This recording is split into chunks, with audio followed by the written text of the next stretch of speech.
unfortunately forgotten, I may say.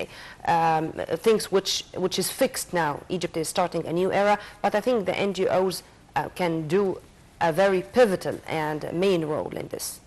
We are not fighting poverty. We are fighting people who are not living. I mean it. People who are not living. Not only living in faraway areas, not only I'm sorry for the interruption, but I mentioned poverty because poverty is one of the main reasons behind having those slums. Poverty and uneducation too, and there are poor people, but they have ethics, or they know how to live or how to deal. But people that we are talking about, or the people who are that we are targeting them, seriously, I mean, they don't know how to live. How to live, I mean by it, even they don't know how to eat, the way of eating, how to go to bathroom, for example. I'm talking into... But do you think you can really change this? Because some of them are not children, some of them are over maybe 50 or 60 years old, and they might not accept or might not understand what are you really trying to do. We will not go to them and offer them that you will move to a new building.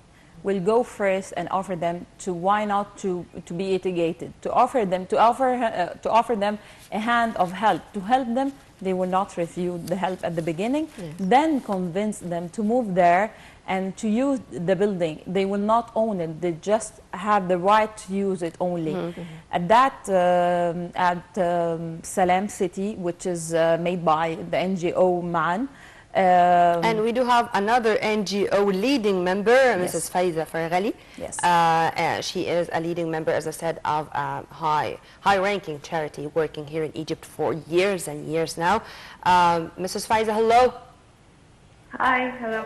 Hello, a very good morning to you. We are very much delighted to have with us Walaa Sherif here. My name is Nermina Abdurrahman, and I have my dear colleague also Sally Lamnoum. We'd like to ask you about your participation in the event which took place last Monday regarding the slums issue, and what's your participation as an NGO regarding this problem? Okay, good morning to you all first. Good morning, Faiza.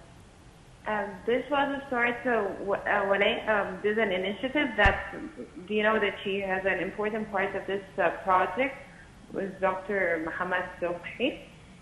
She invited us to conclude a new event, which is sort of informing people of the new things going on with the project, and you know how important it is to the community. Because we believe it's an important thing, because this is one of the crucial problems that are currently facing the community. Needy people, they are living in somewhere like beyond that. Places like they lack the essentials of human living, being essentials also, and the crucials of life itself. So the idea of the event, are you with me? Hello.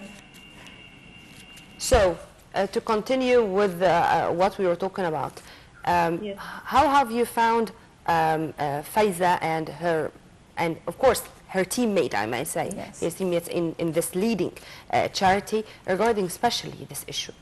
Faiza and Iman, both are presidents of the same charity NGO. Both had a lot of charity projects fighting slums, fighting poverty, fighting uneducated people.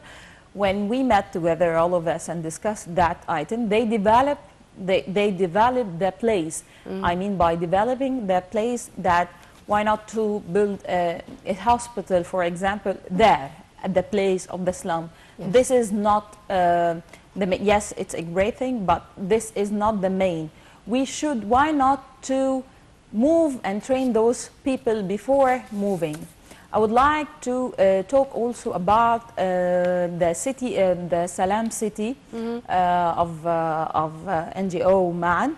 There is a primary school, preparatory one, and secondary school. There is a hospital. There is a places to work on.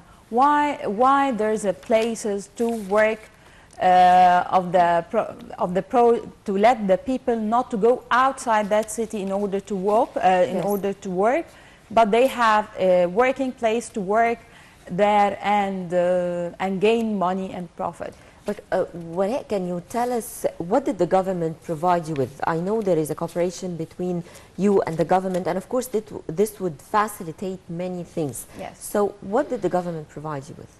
The government provide Mr. Mohammed Sobhi as he is the president of the NGO, MAN, a protocol between the government and Mr. Sobhi in facilitating to facilitate the papers, for example, of the place. To put an end to bureaucracy, you mean? Yes, because this was a problem at the beginning for Mr. Sobhi, yes or no. It's a pharaonic trend, by the way. Yes, yeah. Yes, let's do it, yes, no. But by the Prime Minister Brahim Mahlib, he took the decision, and once he took the decision, they started to construct the buildings, and Mr. Sobhi gave the orders to all people to start construction. And by now, if we can see the photos, the buildings are up and ready for the people to move at. Also, the protocol with the Cairo government is to help Mr. Mohammed Sobhi and to help the team or the volunteering team how to enter those slums. You know, the slums is a we cannot call it street, but there is no spaces even. It's very high risk for the volunteers to go there because of the great number of murders.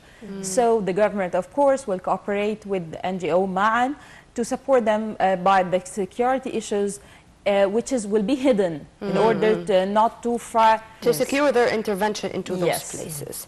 Walaa Sherif, the assistant teacher of political marketing, and I may say the leading figure in the world of fighting slums. Thank you very much for being with us. A very good morning and a very good day to you. A very good morning to you. Thank you very much. It's time to say goodbye, Sally. Yes, dear viewers, we would like to thank, of course, Walaa, thank you very much for joining us, and we hope you enjoyed today's episode. Many thanks for watching, and I would like also to thank my colleague Nermeen Abdurrahman. Thank you for joining me. Thanks, Sally. And again, we are all extending our congratulations to all the Arab and Islamic nation with the new Hijra year. Congratulations, and for now, it's goodbye.